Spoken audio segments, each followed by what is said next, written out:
Well, great, thank you. And are you? This is live. Yes, This is live. yeah. Okay. So thank you all for joining us today. Really appreciate the time. We're really fairly early on in the project. It's a 2-year total. It's a little shorter than that, but we're just getting it together. You'll see that a lot of this is pretty preliminary mapping, pretty preliminary data. So this workshop, we should keep it to about an hour. I think that'll be enough to cover what we need to cover. Jim, do you want to say anything kicking us off?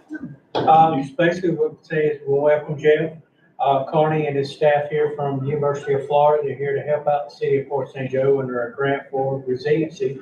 So we look forward to working with Jeff. We've had some very productive meetings in the beginning and look forward to the finished product. Great, all right. So I'm going to talk this. Yeah, I'll move down to the Oh, sure. other I hope end. you all can see around me. So we'll do a quick introduction of our team. A few of us weren't able to make it today, but this is the important part of our team here. All the people get work done. So and then we're gonna give an overview of the project. I think it's really important that we understand the scope of what we're here to do with this project, and in really not only what we want to do, but what we have to do, requirements by the state. There's some fairly specific requirements from the state of what they want out of this work in terms of data. And on the other end of that is how is this really viable and valuable to the community? So we will be working to balance that throughout the next year or so. We'll have a break for some questions, then we're going to do some breakout groups, small groups, and we're going to look at these boards and just get you guys to put some information on the maps. We'll talk about, that's talking about critical assets, what some of the feedback is on what assets we're missing, what assets we need to do a better job of capturing, and then we'll wrap it up. So we know it's a partnership between Port St. Joe, between the UF Fiber, Florida Institute for Built Environment Resilience that I lead, the Center for Landscape Conservation Planning, which is Mike Volk, who wasn't able to make it today, UF Schimberg Center for Housing Studies, well, others are from Schimberg, and Florida Sea Grant, that's Thomas Rupert, who unfortunately came down with COVID the other day, so he is on the mend. So Jeff Carney, I'm an architect, professor at the University of Florida, and I'm a city and regional planner. Mike, as I said, is in here. He really brings in the ecological side of landscape architecture.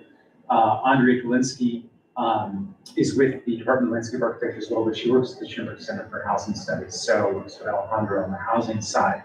And Thomas Rupert is going to be doing the comp plan amendments. He's an attorney with Florida Sea Grant. He does comp plan amendments based on Harold, which is part of this contract. You guys want to quickly introduce yourself? I'm Christian Calle. I work also at the Fiber for Built Environment Resilience, and I'm an urban designer. And I'm the person that will be in continuous contact with you regarding discussions of data sources, and yeah, you will hear from me quite often. Yeah. I'm Jess. I'm a graduate student at UF studying urban and regional planning, and I'm a research assistant at Fiber. Hi everyone, my name is Alejandro Ramos. I work at UF's Schimberg Center for Housing Studies. I'm an architect and urban planner, and it's my first time here in Port Joe, but it's not going to be the last time. Okay, and we have a task force set up as part of the contract. We have to have a task force of a range of community members to provide feedback to the project, to keep us on track, to help us connect with community members that we want to reach out to. And so that task force is Jim Anderson, Mayor Buzzett, David Ashbrook, Joe Whitmer, Daryl Boudreau, Pastor Chester Davis, Dr. Dusty May, Jessica Graham, Sandy Quinn, and Lynn Lanier. So we meet with the task force before, maybe a month or so before we have our workshops throughout the course of the project. We'll probably meet with the task force a few more times than that. So So a basic project overview, and this is a little diagram, the roadmap to adaptation that the state has produced that really steps through the 4 steps of the project. We start with an analysis of context. Where are we? And it's sort of a data gathering phase, which we're primarily through at this point. This is the phase that we've done so far. We'll then move on to the vulnerability assessment phase, where we're taking the data that we have and looking at it in relation to sort of the risks and the assets. What does the community have as assets, and what are the risks that it's facing? That leads us to a series of adaptation strategies. And for this project, there's 2 parts. There's the comp plan amendments that we will look at the comprehensive plan, and we will provide feedback on the plan in terms of the vulnerability assessment, in terms of the parallel flood legislation. And we'll also do a resilience planning project process with the community. That's fairly open-ended at this point. I want to highlight that. The vulnerability assessment is very specific in terms of what the state wants. When it comes down to the adaptation strategies, how we think about future problems, it's a fair amount of leeway there. So we want to start to get a sense of what the interests are, what the community wants to pursue moving forward. And last, the goal here, we sort of finish up at the adaptation strategies. The goal is that you have implementation strategies, that there's ways to move this work forward to get it built.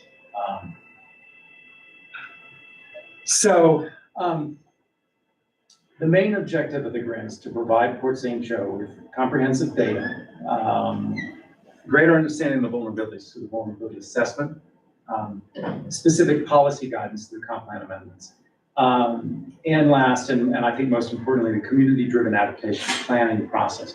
What we don't want to do is provide you with a pile of data that at the end of it, you're like, okay, that goes on the shelf, and we don't have any projects to do with it, and so 5 years later, when a project comes along, the data is no longer valid. Right? We want to start building interest in particular projects early. And I think we have projects that we've been working on and that I know the community's been working on. So that we'll start that as early as today to really get a sense of what the community wants to do moving forward. So as I said, there's 3 parts. There's a vulnerability assessment. There's the comprehensive plan amendments. And then there's the development of adaptation resilience plans and projects. So, as I said, we largely completed the context aspect of this. And part of this workshop is to look at the context analysis that we've done and start to get your feedback on what assets we have in the plan, what we don't, what we're missing, what we need.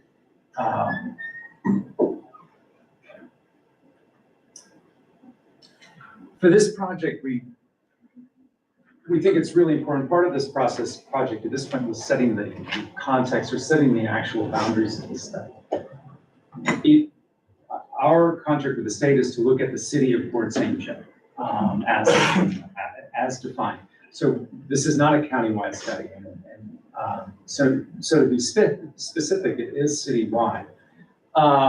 However, obviously the regional context really informs this. And so the people on our task force that clearly have regional interests, but when it comes down to ecosystems, environmental resources, connecting the quality of your bay to the quality of the canals and the waterways around the region is clearly of interest. In terms of land policy and economic development, you have large industrial interests and there's regional players in that, as well as local considerations for, in this case, it looks like a fair downtown. So how do we balance those things? We just think it's important that we acknowledge the kind of larger regional context that we're working in, but also acknowledge that the actual planning project will be citywide.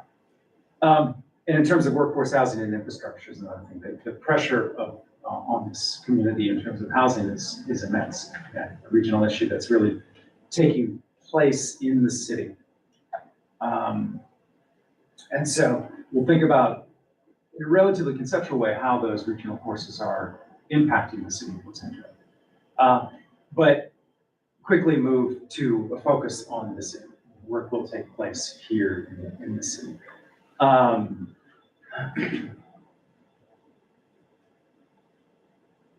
So the vulnerability assessment process, and I'm I'm going to spend a few minutes kind of going through this in a relatively academic way, because I think it's really important, and hopefully you'll see the payoff here for this project.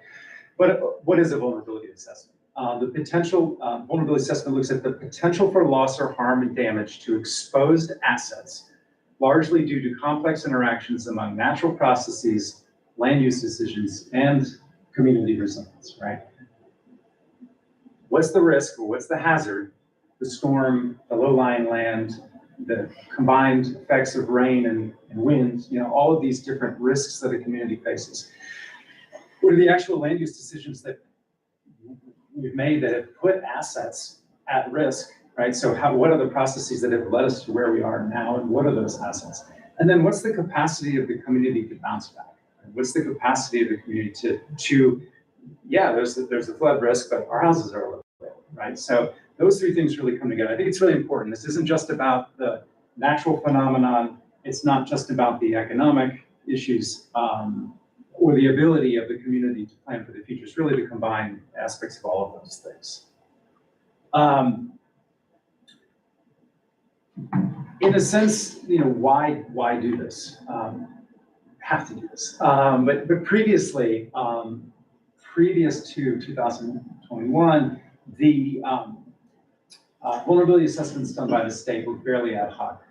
They were fairly low funding. The data was relatively different depending on which community you went to or who they hired to do the work. The state is in this funding round where they funded 98 projects at the tune of $19 million. They laid out very specific data expectations and requirements for the goal that they are going to collect all of that information. And that's going to become the basis of a statewide vulnerability assessment. So the state is going to start to look at all of that data statewide and be able to compare assets and values across the state. So we're a part of that. They're relying on us to give them good data, is what I'm getting at. They have very specific expectations of that. The good part of that, the benefit, of course, is that, well, I should say the requirement is that it's required that you do one of these now in order to get state funding in the future for adaptation. I don't know how that connects to federal funding like BRIC funding, but this is going to be a very important aspect of BRIC funding and different federal programs, because in order to get that funding, you're going to have to demonstrate your vulnerability to a certain thing and what's the cost benefit of doing the work. So I think this will be very useful. And just to put it in context, this year, or the year that we were funded, they provided $19 million for planning projects and over $400 million for implementation projects. So it's a pretty substantial amount of funding coming out at the next stage. So I think it's important to think of the projects that we focus on here are the projects that should be going in for implementation funding next year, and the year after. Stop me if there's any questions. So these are just, I think, a couple of very important, the academic quality of this, and we'll move on through that. But it's important that we just lay out a few of these terms, and then we struggle with some of these terms. Well, what's a critical asset? An asset is something whose loss would result in significant adverse impacts to the human life or health, national security, or critical economic assets of the community. Right. So what are those things that, if it is disrupted, would be highly damaging? It's important because the state wants to know, they want a list of what those assets are that are valuable to the community. Second, what is a hazard? Hazard is an event or physical condition that has the potential to cause fatalities, injuries, property damage, infrastructure damage, agricultural loss, damage to the environment, interruption to business, or other harms or loss. So that is the event, the storm, the fire, the event that causes the harm. So exposure analysis is when you look at, it identifies the baseline risk. So it's taking the hazards and it's looking at it's taking the assets and it's looking at them in relation to the hazards, right? So this building has a certain value. Obviously, maybe it's not the value of the structure, it's the value of what this building does. So to some extent, those assets are not there's a little bit of fluidity in what determines the value of a particular asset. But we look at City Hall and it has a certain vulnerability to storm risk. Where sensitivity comes in is it starts to look at the kind of collective value of those assets at risk, right? So, and I think City Hall's a perfect, or this particular council chamber is a perfect example. It is probably more sensitive to flooding in terms of its value to the community than if it had been some other use. So it's a more important structure. So we start to determine not only that this building is at risk, it's not only exposed to risk, but it's actually has a sort of high sensitivity. The community is highly sensitive to the risk this building faces. I know that sounds a little confusing, but I think it's really important to lay it out there. This is what the state asks us to do. Is basically these four things. What are the assets? What are the hazards? What's the exposure of this community and its assets to risk? And then what's the value of those assets? And how do we value those things? You can also see that this gets more and more kind of qualitative as we go down the line. How we determine sensitivity is a lot more of a community-driven conversation. And that is part of the feedback that we want to get as we move forward. So, just a real brief, what we'll be generating here is that we're collecting the assets, and we'll go through that here in a minute. Critical assets, and then the flood hazards. So what are the hazards and what are the assets? The two sides of that. We'll do our exposure analysis, we'll do our sensitivity analysis, and then the outputs of the study that the state asks us to do look at four specific conditions. They look at the intermediate high and the intermediate low NOAA sea level rise outputs. That's this curve, these two lines, and we look at them in 2040 and we look at them in 2070. So there's really four futures that we're looking towards. It's you know, that's part of the curve. There's a much worse curve, and then there's the curve with less, but that's a fairly good middle ground to be looking at for the kind of bulk of the vulnerability of the community. And so last, that will lead us to the adaptation strategies, and that is the comprehensive plan amendments and the adaptation action areas and plans. I'm not going to get into those now. We will have 3 more workshops focused on the actual adaptation planning part of this. This workshop, and this again is part of what the state is to do, is to focus very specifically on the assets, because if we don't have that right, then we kind of might be barking up the wrong tree, we might be making mistakes. So we want to talk to you all specifically about what the things that we've mapped, and a lot of this comes from state level data sets. It comes from the Gulf County vulnerability assessment, where we've collected a lot of our data. So it's very possible that when we get it down to the granularity of the community, we're missing things, right? So that's part of what we want to get. So any questions at this point for me and where we are? So Gulf County's completed a vulnerability assessment? They have, yes. Yeah, the ARPC did their vulnerability assessment. When Gulf County did it include the city limits of Fort St. Joe? Yes, but not in detail. So it's something, yeah. It's like a general assessment, but it doesn't go very deep into some kind of assets. No. That's the reason why this vulnerability assessment that we go into more like a smaller scale. You said there were 98 grants awarded throughout the state. Are there any other regionally here in our area that are doing vulnerability assessment? Bay County. Bay County is doing one, the city of Lynn Haven, the city of Kansas City, and the city of Kansas City Beach are all doing one. Some of them are individual. Bay County will include some of the other municipalities and doing their own. But that's all my knowledge that I have on that. Yeah. I don't know about Franklin County on the other side. No. No, I think, if I remember, there's a list, I can look at it, I think this might have been the only municipality in Gulf County that received the grant. I'm not positive, pretty sure. So. Any other questions? Okay, I'm gonna hand it over to Christian for discussion of the critical assets inventory. And this, well, it's gonna be really exciting because Christian's doing it, but it is fairly dry. So we'll get through it and then we'll have talk. Yeah, well, good morning, everyone. Yeah, actually, what we have done so far is collecting several sources of data.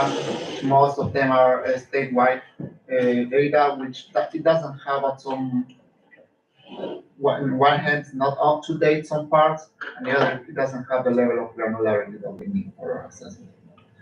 So in the FDP projects, they establish 4 categories of assets.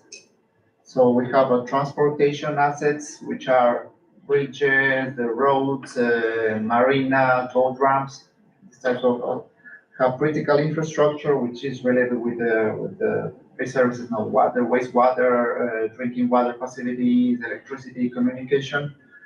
We have critical community facilities and emergency facilities, which are schools, hospitals, health facilities, fire station, and government also, administrative buildings, this type of facilities. And then the last one, which is natural, cultural, and historical resources, which is parks and recreation, cultural buildings, and historic structures. So here we have these 4, and then we have this list. With this list, we have collected the data and we have mapped. And actually, what we have found is that in Port St. Joe, okay, we have all the sources, but there's some kind of assets that we cannot find, even though we have the source. So we are not sure if there's something that is missing or it's just something that it doesn't exist. No. So this thing, I think we need to, the idea is to discuss it with the community, this type of data, and the other two to also to discuss what is important is that it's not really as a requirement, because this is something that is standardized, and in each town there's some specificity, no, that we need to discuss and to go more in detail. This is relevant here, but probably in another town it's not relevant. So this is the kind of discussion that we're going to have. So here we have a transportation, which is I think it's well covered, but after this meeting, I think we will need to have some kind of smaller meeting with. I think we will organize just to see and check one by one, map by map. You know, we're missing this thing, and then let's check it. What's is it correct? Is it the location is right or wrong? But we have the critical infrastructure. For the community and emergency facilities, this is something that we were missing some stuff, like is risk shelter inventories or logistical staging areas in case of disaster. So we have to discuss about these things.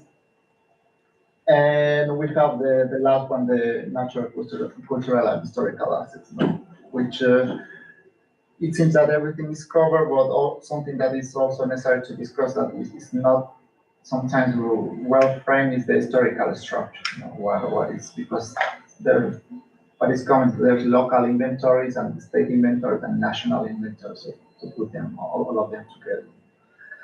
So what we do is this type of assets, then we cross to 3 sources of flood.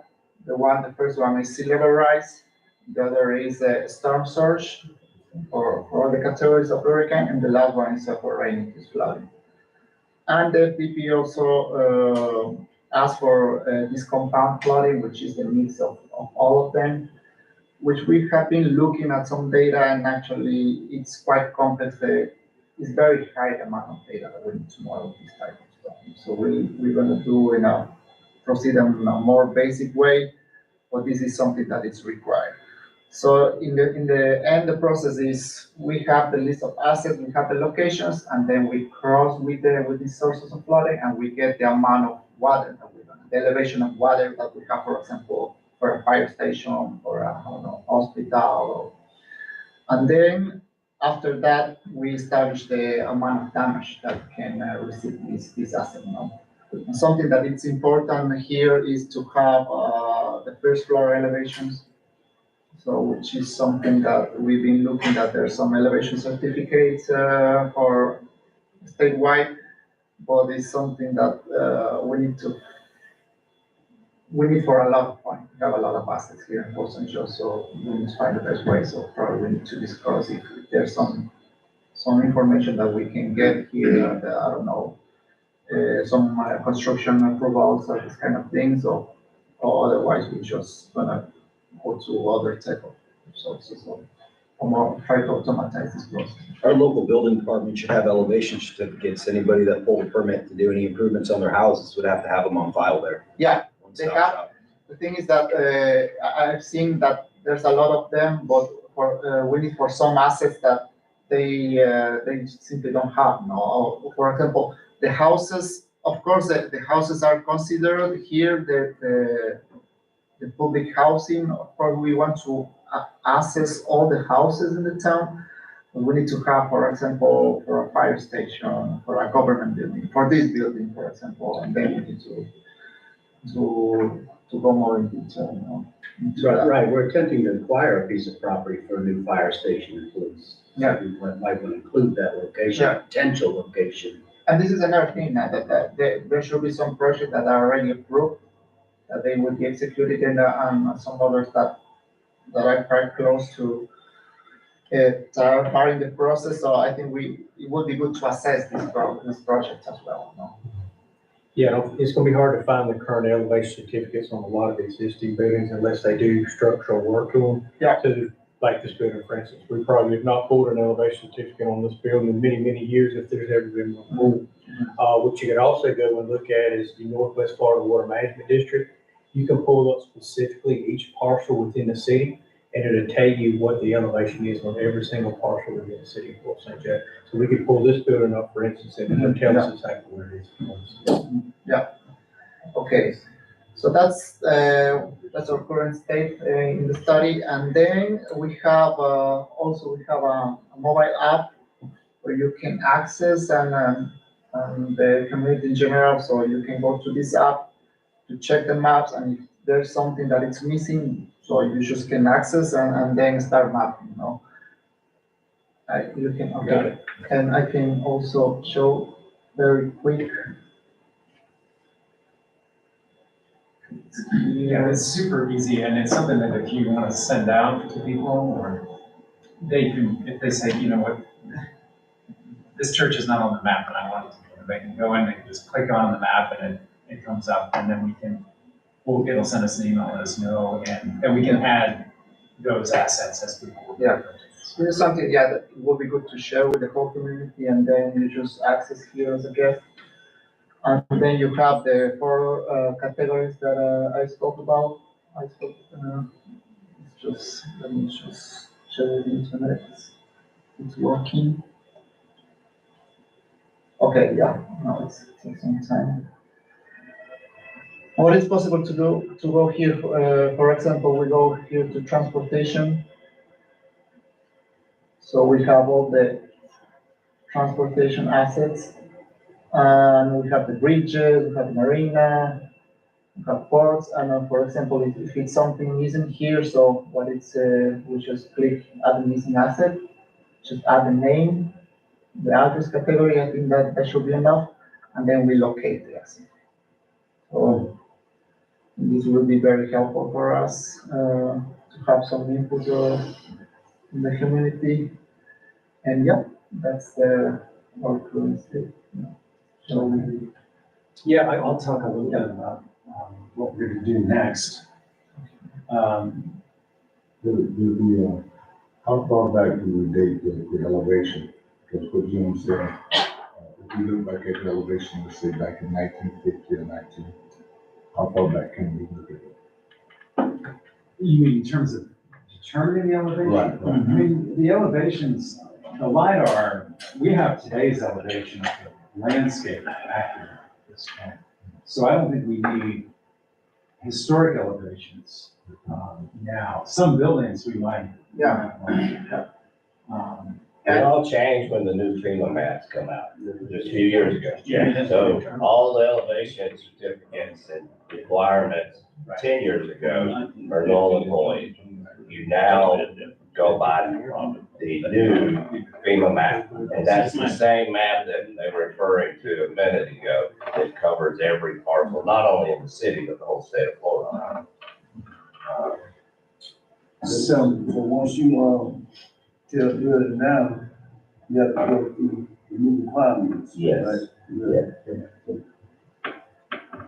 yeah, anytime and if there were more than 50% damage, say in a storm, and you want to invest more than 50% of the value, then you have to bring it up to that new height. So why am I seeing with the new construction, some of the pylon that they build a house on is about 2 feet, and I'm seeing some around about 4 feet. That's the choice. That's, so depending on where you're located. You're saying that is the resident choice to? There's a minimum. The city voted on, what was it, a block and a half? Yeah. Block and a foot and a half above the basic line. And then if I'm building a house now and I chose to go higher than that, but I had to meet that minimum standard. And that minimum can be different. You, like where I'm standing right now, I might be 3 feet above, or I might be 2 feet below base flood elevation, which would mean I would need to put my house at 3.5 feet. But if I walked over there, I might be 4 feet below base flood elevation. So I might have to, so the base flood is what FEMA has modeled. And then the land itself changes. So that tool, this map, will tell you exactly on that piece of property, you know, you have to meet this height. based on- Yeah, and it can be different. So one house will be 3 feet off the ground, another one will be 5 feet off. But it's a tenant, the owner, it's their decision, basically, right? Long they meet the minimum. If they meet the minimum plus a foot, plus a Long foot they and meet a the half. minimum. Yeah. If they meet, yeah, plus that foot and a half, then it is their decision. But what this will show us is that 20 years from now, the minimum is gonna be, you know, too low, right? So, helps make those long-term decisions. So what we wanna do, and I think for about a half an hour, that'll be good, is just, we wanna break up, there's 4 maps here, and what we'll put 2 over here and put 2 over here so we can hear each other think. We just wanna jump in, the topics are environment, landscape, affordable housing, tourism and economy, and then transportation and infrastructure. And what we just wanna do is, we want you to think about some of the assets that, and it's not that you're gonna dig in and know, and be able from these maps know everything that we've got or we don't have. And in fact, we didn't put the assets on these maps. But if there are things you say, listen, this is, in terms of transportation infrastructure, this is an extremely important thing. Or, you know, flipping through there, I noticed that you're missing a boat ramp that's really important to us, or you haven't put the port in here, or whatever it is. We want to get a quick idea at this point of what's missing or what's important. So it's not even so much what's missing, just what you think is important. So we want to do this as a sort of SWOT analysis for the 30 minutes. So, you know, what are some of the strengths in this community? And so, you know, what are some of the assets that are things that the community really values? What are some of the weaknesses? So, hey, that bridge over there has got real issues and it needs to be replaced. What are some opportunities? Well, you know, there's a drainage problem back here in the park, right? And there's an opportunity to redo the park. So that's an opportunity. And then what are some of the threats that people are concerned about, right? And that might be flooding, that might be housing costs. I mean, so it doesn't just have to be the vulnerability. It doesn't have to just be, you know, flooding in terms of what some of the concerns are, because when it comes down to it, affordable housing is one of the concerns of the community that's really is really vulnerable to future flooding. So any questions about that? Okay, awesome. Let's, how about I'll take affordable housing and transportation infrastructure. I'll just spread them out. Here, we can put one here. Sure. And then I'll put one over here. And then, our group will just spread around and then, oh, y'all wanna join in? What did we get? Yeah, I don't have. We got no Uber here.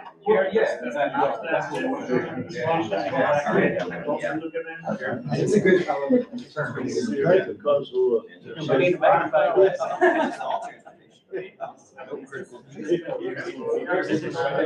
Because Pass these to the other ones, or do they have it? this is. Sorry, not you, right? Something that I don't know if everybody really identifies as a great opportunity in the community, but definitely But it's not something that it really wasn't an operation, but it may have been out. Maybe it's about the future, but. It's great amount of people out there. Yeah, but you're talking about. Yeah. If you ride around that rail, there's places where the rail is not. Or those relevant, yeah. Yeah, I agree with that. Do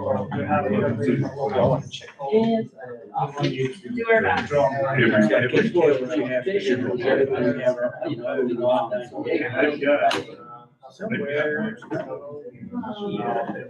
This would be 172. There's even some that's important, it's not on that, like City Bridge. It goes out there. Yeah, that's. It's private partnership. Apalachicola Bridge. Basically, White City an Bridge, MOU. and the Huntington Bridge, if those. This is something that White cities have been around there already. They've got it all mixed in like around. identifying and creating value. Pretty well. Right, like, yeah, sure. The reason I asked that was just on, 2 months ago, I was. We went asked to for, go to that. easement to get into the PDC, property. and exactly like. New guardrails. We're talking about Contract. identifying all of the areas, what is, what are the things that more safety. This government can't get the money Way. Yeah.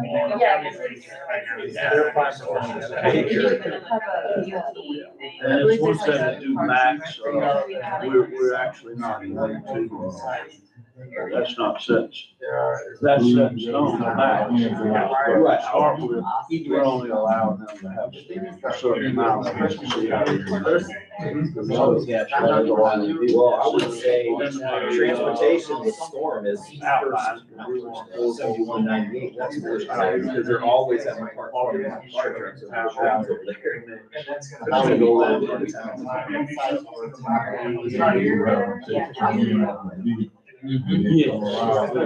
Report in, put no wait signs, no wait, go in that side door. So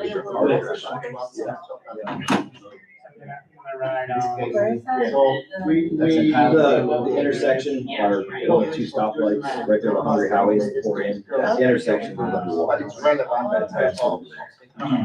There's the rain and you get high tide. Yeah. Tourism is a big activity, And then, so I don't know. Oh,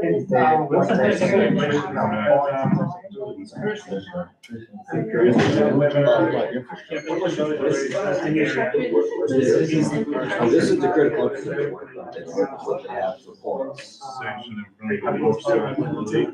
Trouble with, there's a war, with these other, Funding, right? Yes, well, each did It's not a concern at all. So.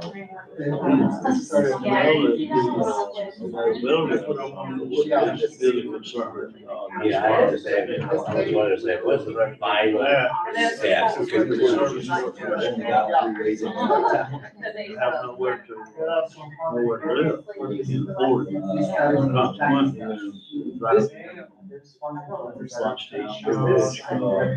Town or city. So whenever it's. Right, do have some. I mean, that's just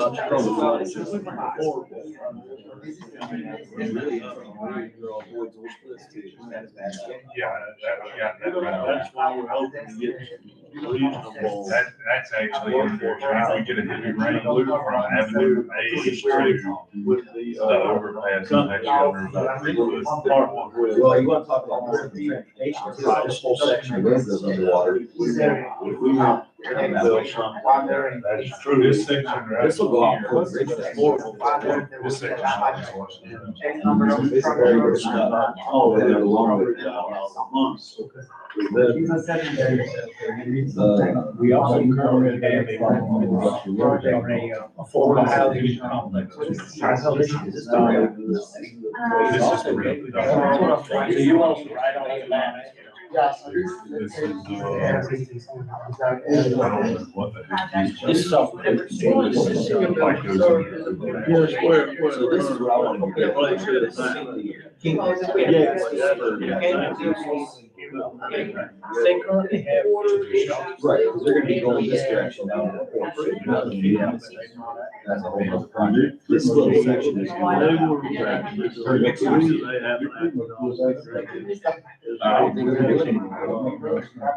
unusual request to the city for The yard needs to waiving go away from tap the fees and taxes, things like that. But this happens with tourism. We gave them some they don't, obviously, they don't want to get. And they had some deficiencies with their existing after the hurricane. We had a hard time getting them to. Yeah, up to North Harrison. Yeah. We had another city, that big city called a piece of land, like right there, and found out that nothing could be done with it. I love the parks, the kids. We want that removed so that they can have better activity. Yeah, Right. You do that, you can take North Harrison across if you want to. When Mark- Yeah, that's subdivision. Right, and so, right, the city have any dogs to. Yeah, already under DRI. What is the discussion about Yeah. For us, we've done 32,000. Like, Cleaned up. everywhere, like all over, or Basically, It's got one of their 10 test sites. what you have is this whole DRI is inclusive of 1,600. Still needs to be cleaned up. I know.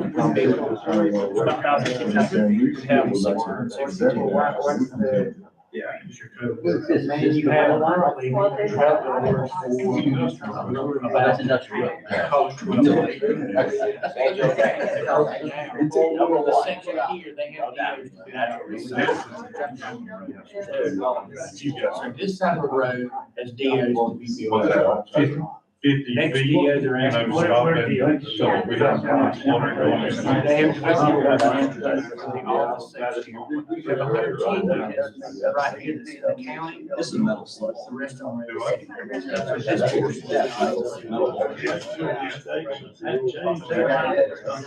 that's where they just bought. Yeah,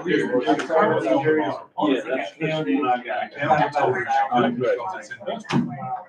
That section They has haven't built always anything not on been this in the side of the city. road today. That's old, golf town. This section that Kenny's in right here, everybody used to live, is in the city. This section, what, the old golf town, where the garden. She bought that, it's still zoned right up, but she was gonna build right in the middle of what's supposed to be a port. This being the gulf side. Apparently there's some county. But this was already a golf. It's in the county and not the city.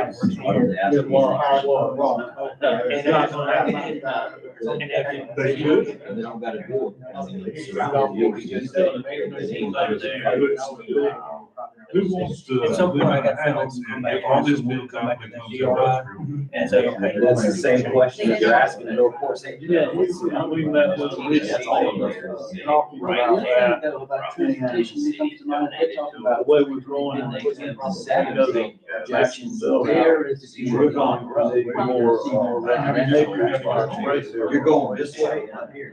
So they committed to us Jones Homestead. that we asked I'm like, I said, 120 acres or something like that. Next to it. Extreme, this is high. It's just, we just have nothing. That's where the county's gonna. I should have had. Annex going out 98, where you're gonna have to annex to 71, you know, 71's where the county's gonna build there.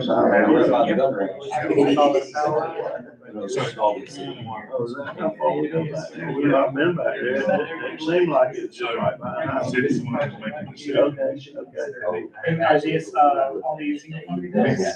Yes. In there. Well, actually in town center, they do have some town homes in that town center area. They have town homes, which is right. Planted lots along the water. Some of these circles, Somewhere along there, they do have some limited amount of town homes. Only have 20. I county in my house in the city. So I could have uncontrolled birds in my backyard. there's some very crazy city limits things that some of that needs to do. These aren't local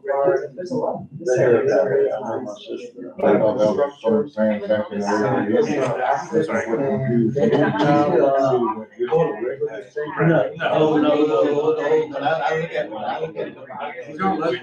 No, are. that's because Atlanta had to be a line to Yeah. and to have. Same thing on this end. And you have to have a route to it. It's like this is a legal spot. We have. Yeah, we had to take that. Because there's no Probably got going between Avenue A and Avenue. egress to it, you know what I'm saying? So basically, like, there's parts of 231 where it's in, 231's that little bit where there's open, and they all just do like a 100-foot section. So, It's at least 12 to 15. Rebuild Florida. Rebuild Florida is very hard here and here. That are Whoever, I current don't know, it was residents. way before my time. They made all These this. in each end out here, that's what you're seeing. Because my mom, They're not local. then later on in life, moved right down there to the river where the wastewater treatment plant. This road, this road ended right here. It's like down here. That's where everybody up their yards. That was railroad tracks. What about thinking about ingress, egress on the town? This town grows, there's more people trying to. Everybody else. Very hard. Chief got on the loudspeaker running out and money and saying, "F out." Some of them said, half a block. Surrounded by water. With adequate time. Sure. But everybody was trying to go. Everyone waits till that last minute too to Yeah, make a that last decision. minute hurts. And so, when you have to do something about, creating. Right there, yeah. But this is why. Yeah, that's been a plan. 15 years. 20 years and. The scenic, forgotten coast scenic byway. Yeah. My brother lives in Steel slabs. Most of us will never see. In the process, Right there. well, I already did it already. So. County, right, I mean, it's 10,000 people, there's a lot of traffic.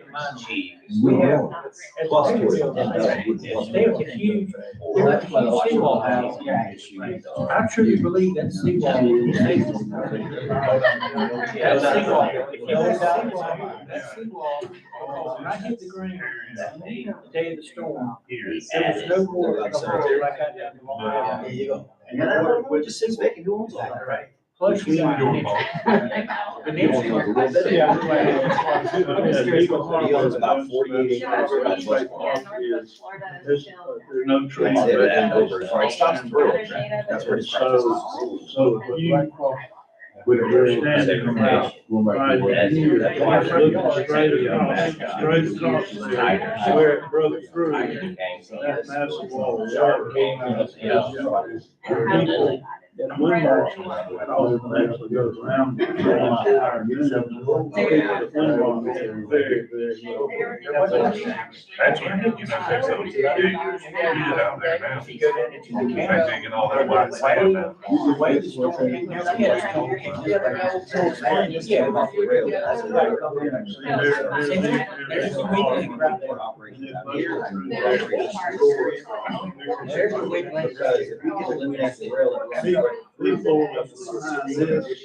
no, this one right here. This section. Then you have the big place, well, it does, I'm just wondering with all these changes.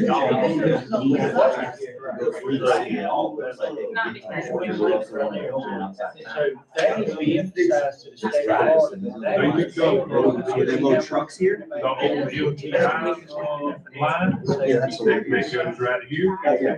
Why couldn't they come up from there instead of coming through here? And No, stick it's been here. When the paper mill was built, today? there's a seawall. Could you imagine how So that much seawall land is is technically. between No, that's what they North made. and That's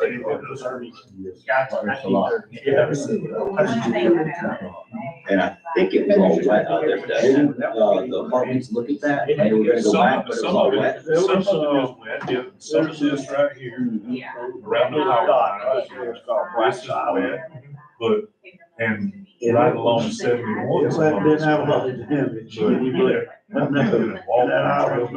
stuff and all this. Or 4 miles long and up to 300 feet across. They do that. And if you look at the worst end, the way the storm.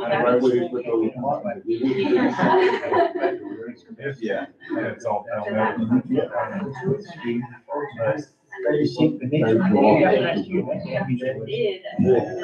There's a lot of worst damage. I can just go out there and start collecting scrap metal.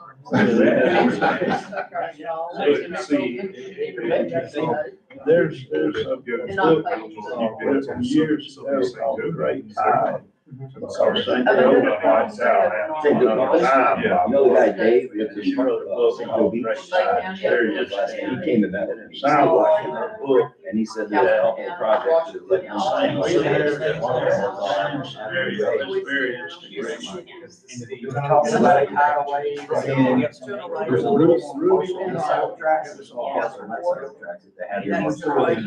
That's number 10 on the list. Well, good for it.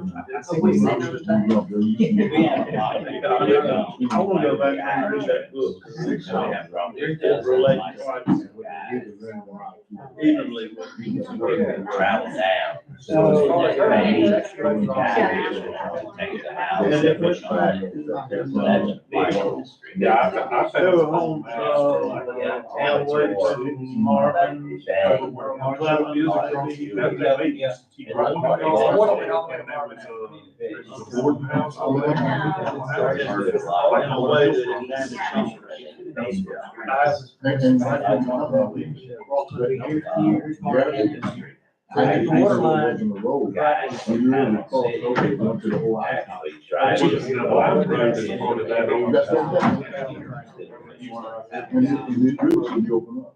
We had to, emergency responders, we had a fire over here. The first thing we tried to do was all the way back around to here.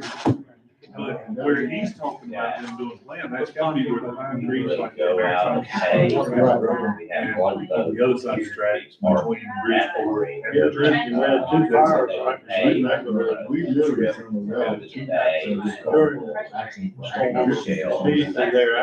You remember when we were talking about the new downtown being the shape of a T, making that mixed use? I think that still should be the plan, turn Reed Avenue into a walking street. That'd be the most beautiful downtown. Yeah, that's right here, big part of. So the reach out, our biggest concern are bridges out of the city, and then the flooding. Here, this was washed out. Well, let's talk about parking. That's part of transportation, is it not? So would that fall under this, like a parking garage structure? of Yeah, some we sort have. here downtown?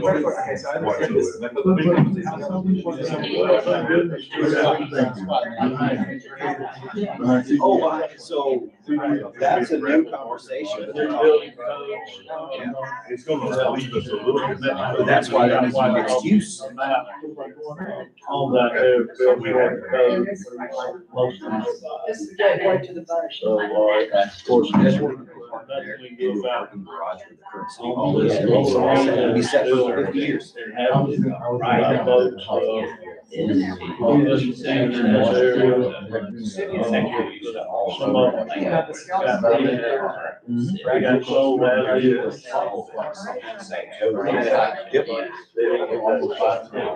Like mine, I could have. I got 12 grade one house. So I'm good.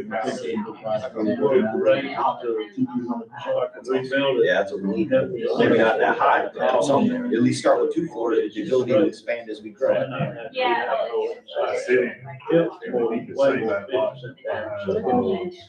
Now.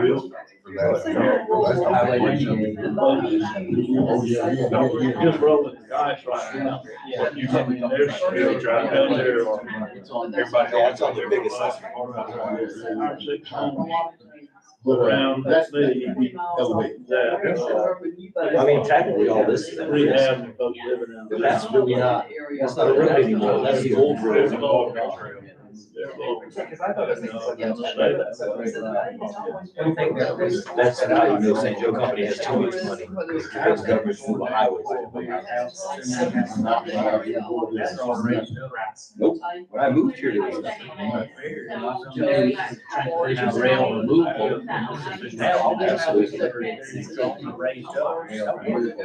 And the only way to do that is to rezone. How much, and I don't know what the legalities are when it's current use and is currently leased to. We do that. Then you get in the middle with. St. Joe Company, they have more money than you. You know, the whole lot. That's the only problem. Somebody down the street. So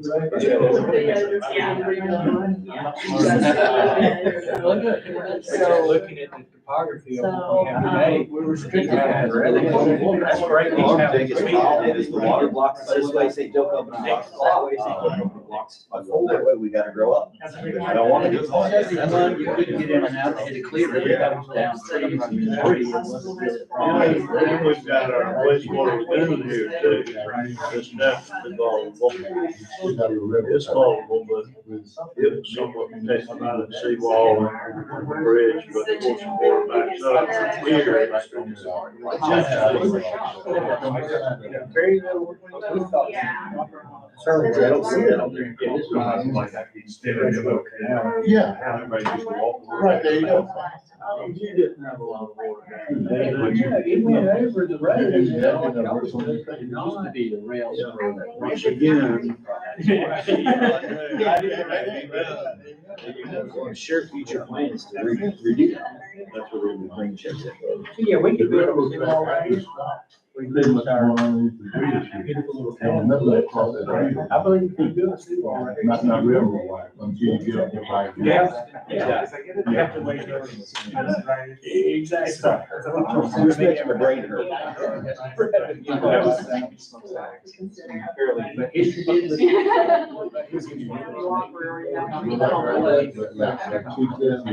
Yeah,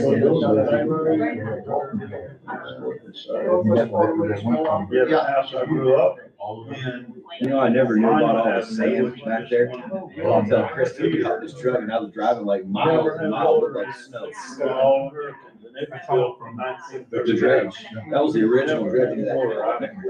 We stayed there. And then Many. We got a hog problem out there. every 2 or 3 years. No, we probably saw 3 dozen of them just driving down there.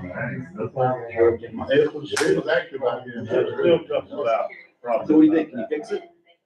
A lot. But tell you, Chester, when I leave this commission out, I PSJ urban plan. Well, we mentioned something, I mean, they said,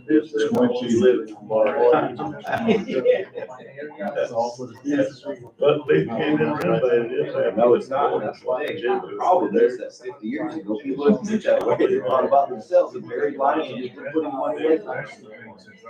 may see it on the Appalachian Regional Planning.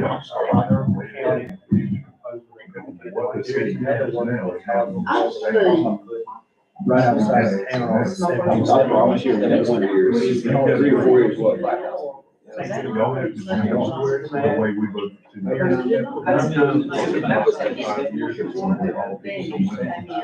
Yeah. Well, I thought about redistricting for the city. That's a lot easier to get about 300 for the local than it is to get 1,500. Yeah, because our areas are so unique. We got about 85. We'll be really happy. They have already extended down to where the road comes back. And they've already skipped, 105, 2015, but, And one of the things we talked about at the meeting is how we can build somewhere else. shows you, I don't know. See Yeah, you can register anywhere you have, but you can only register one place. Is that a concern for us? But the problem is some states still communicate downhill and say, you got people that go up from Wisconsin, come out here and vote. Well, that's what they were talking about, how they can do that. And make it more accountable for one market. Concerns about building, right now, we're. All they need to do is request absentee ballots. That's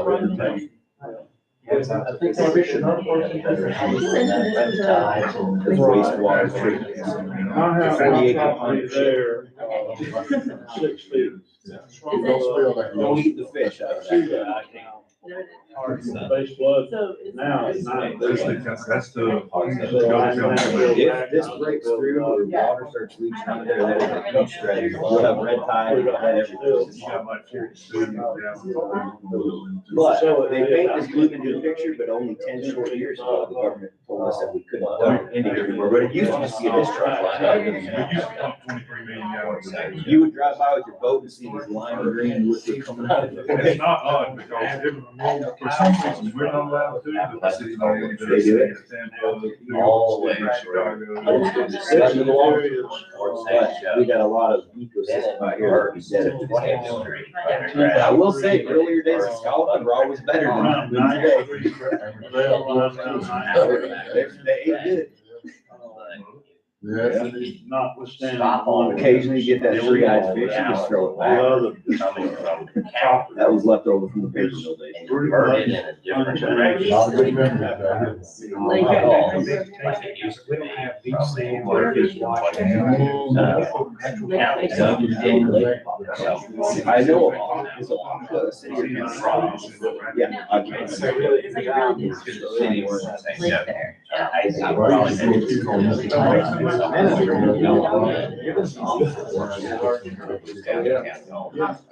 We predict the future. Well, it's something different now, hurricanes are stronger today than what they What about all these studies, the water stop in the water? Then you don't have And to that's one of study the what to do with water. You but lose the water. all You the. take the water back. It's not outside, so- And they're not letting it flow down the river system anymore.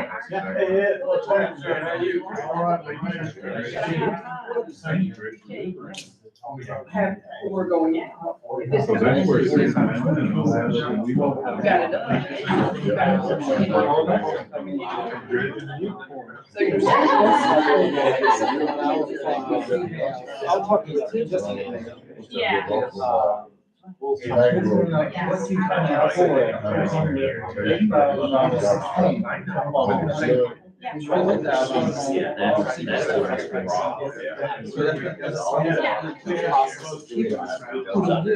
built a house right now, right? And then I built underground.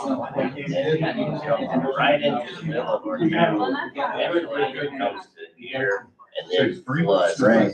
All of One of the the. streets used to be the unknown in summertime. Now everybody knows where it is. Really want to figure that out.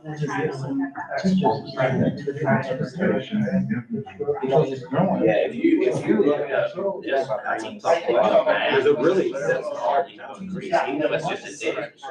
There's a state. I grew up in Detroit, so kind of got used to it. Well, if you're gonna talk strength, the north side community has strength because of this. This one out here. I'm trying my best to do it. That's true. Like there's Hurricane Michael, and shelter, we figure everything from here to here will be destroyed. All those was a mess, but you could do the north side and it looked like, it always looked like it had been earth. Yeah, oh, even right on the water. So basically Hurricane Michael hurt us from here, like that. Well, the part that really blew my mind was how little water was in that community, Heron Walk. Wells places. They only had like an inch of water, that's it. Like, I thought that area would be destroyed. I thought it would be destroyed. Out there was like that. Even being that close to the water.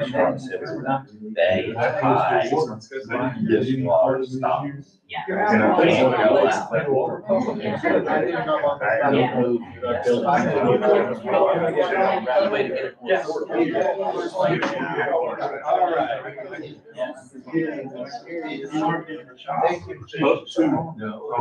Yeah, this is.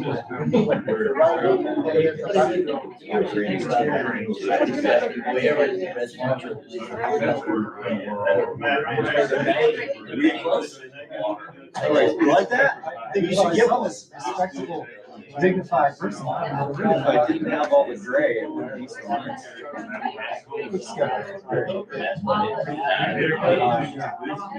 Well, neither side can find it.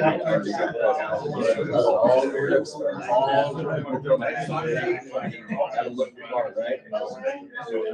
Go down.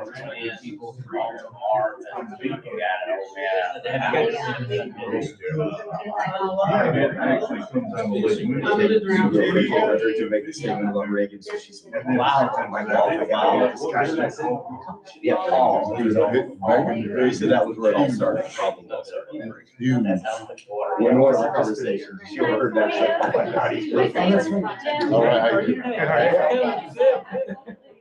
That's first one. I'm so excited. All right, I'm gonna pull us all together. Well, we solved our problems. Okay. We're gonna start getting Yeah, I'm gonna wrap it up. All right, I think I'm just gonna pull us all together. You want? You're a great facilitator. We will. Good. It's water blew out the walls. It was unbelievable. Screwed up. Yeah, it's about 3,000. I had, 3/4 inch plywood across that bay window right there. And it just All right. blew it Well, out. I'm just gonna pull us together for a second, and then we can wrap it. We can wrap it up. It had a piano inside and, found a piano across the street. Maybe more than 8 pounds a gallon. Let's see, multiply that times. So, I probably should have a date for our next workshop. I don't right at the moment, but I think it'll be I think it's about 3 months from now. We'll have another workshop, and at that point, we'll have maps and it would be the preliminary vulnerability assessment would be pulled together based on, and we'll have some other meetings, not public meetings, just, following up on some of these data questions and some of the loose ends that we have, but we will be running the model, generating the vulnerability assessment for the next time that we meet. So we'll really look at that, and one of the goals for the next meeting will be to start to clearly articulate what are the adaptation areas, where are the places that we think we want to focus on in terms of potential projects. So if that's what comes out of the next meeting, then I think we're really on track. So anybody have any last questions or comments?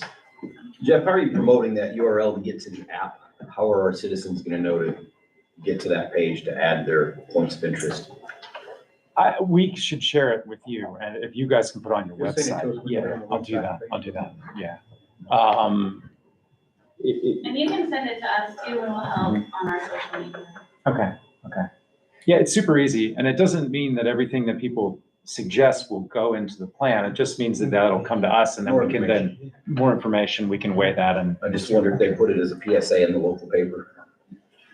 Sure, sure. I think that would be great. Okay. Good. All right, well, thank you all. Your group and, everybody else that came as interested folks, so good work. Thank you. Great. Yeah, thank you for the time, and we will be in touch. We'll be here. Sounds good. All right. Thank you, sir. Next chair.